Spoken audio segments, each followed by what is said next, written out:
Alors, pour les images qui sont dans le flux du texte, il y a un paragraphe, un style de paragraphe spécial qui a été fait. On va l'appliquer. On aurait pu l'appliquer avant de coller l'image. Mais enfin, voilà, c'est l'occasion de voir comment arriver à indiquer que je veux travailler dans le paragraphe de l'image.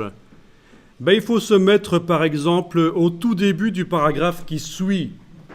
Donc, je mets le curseur au tout début du paragraphe qui suit. Et sur le clavier, vous avez des touches gauche et flèche droite. Dans ce cas-ci, c'est la flèche gauche qu'il faut enfoncer. Voilà, je l'enfonce. Vous voyez le curseur qui clignote maintenant à droite de l'image. Sur son paragraphe, si vous avez bien fait les choses, et là, son paragraphe, on voit une balise de fin de paragraphe là. Et on va pouvoir appliquer à cette image, enfin, à ce paragraphe plutôt, qui sert de support à l'image, on va lui appliquer le style spécialement prévu pour les paragraphes qui servent de support aux images. Donc vous allez dans le menu texte, menu type, et vous allez chercher les styles de paragraphes, les paragraph styles. Et parmi les styles de paragraphes, il y a un style qui s'appelle image dans le flux.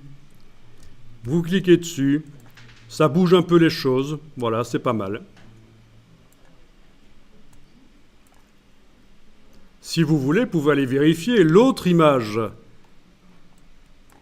de ce petit écureuil qui doit être délicieux avec une bonne sauce.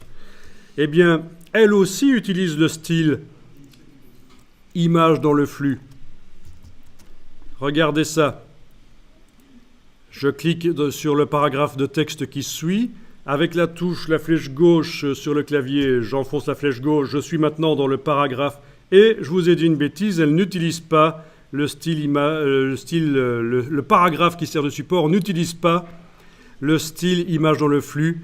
Donc, je le mets. C'est une erreur dans le document. Elle aurait dû utiliser, le paragraphe aurait dû utiliser. Alors, on est d'accord? On comprend? On va faire le point sur ce qui se passe.